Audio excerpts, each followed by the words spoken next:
Bonjour chers amis, bienvenue dans cet épisode de la Marflarchine. Je suis Wei et j'espère que vous allez bien. Je profite de cette vidéo pour vous souhaiter une très bonne année chinoise, une bonne résolution et surtout une bonne santé. Et prenez soin de vous, de vos proches, si possible, apportez plus vos soutiens à tous ceux qui en ont besoin. Donc j'espère que nos cours de calligraphie vous apporteront un petit moment de sérénité pour vous détendre. Voilà. La dernière fois, on a parlé des trois principaux styles du régulier. Aujourd'hui, j'enchaîne pour vous présenter les différents formats qu'on écrit en style régulier et aussi leur dénomination. Voilà. À tout de suite. On distingue généralement 5 formats pour le style régulier. On les sépare ici en deux groupes. D'abord à gauche, le premier groupe, on a Xiaokai, petit format, mini caractère, Zhongkai, format taille moyenne, Dakai, grand format. Donc, selon nos ancêtres chinois, les Xiaokai correspondent aux caractères entre 0,5 et 1,5 cm, Zhongkai entre 1,5 et 3 cm, Dakai entre 3 et 5 cm.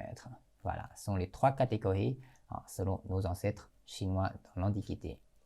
Avec le temps qui passe et notre pratique calligraphique change, les formats du pinceau et du papier changent, ces trois catégories se transforment aussi. Pour les Xiaokai, ça devient 1 et 3 cm, Zhongkai 3 et 6, Dakai entre 6 et 9 cm. Donc vous devez savoir de nos jours dans quelle catégorie de kaishu vous êtes en train d'écrire. Voilà.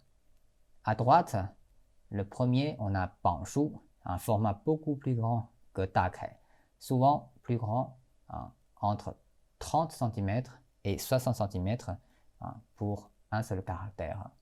On les trouve souvent dans les enseignes Paibian, aussi dans les Duilian, ce sont les sentences parallèles ou couplets antithétiques, et aussi dans les Zhongtang, sont les calligraphies ou peintures accrochées au centre de votre salon ou votre salle de réception pour recevoir les gens.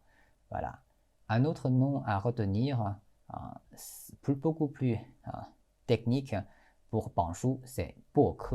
Quand on entend Boke, il s'agit du Banshu. Ce sont les mêmes, mais beaucoup plus techniques, peut-être à retenir. Pour les caractères beaucoup plus grands que les Banshu, ce sont les Moya, les inscriptions sur les falaises ou sur les grosses pierres au centre des montagnes, dans les montagnes. Donc maintenant, on va voir quelques exemples du Banshu et Moya. Fais attention, Banshu et Moya sont souvent écrits en régulier et semi-cursive, ou entre les deux. Mais ils ne sont pas obligés d'écrire dans le style régulier. On peut les voir dans les autres styles, dans les scribes, dans les sigillaires, etc. Mais souvent dans le régulier et semi-cursive ou entre les deux. D'abord, la photo à gauche, c'est l'enseigne de Zhongbaozhai, une papeterie traditionnelle chinoise depuis 1672. Zhongbaozhai. Deuxième, à droite, vous avez les couplets antithétiques affichés devant la porte d'un paysan, et aussi la phrase horizontale qui correspond à ces sentences. Voilà, selon la tradition. Ce sont les Banshu, on les appelle Banshu. Ensuite, vous avez la calligraphie au centre, vous voyez, Shou, c'est le Zhongtang, on l'appelle Zhongtang. À droite, on a aussi, dans une maison plus traditionnelle, au milieu, on a une peinture, ça s'appelle Zhongtang aussi.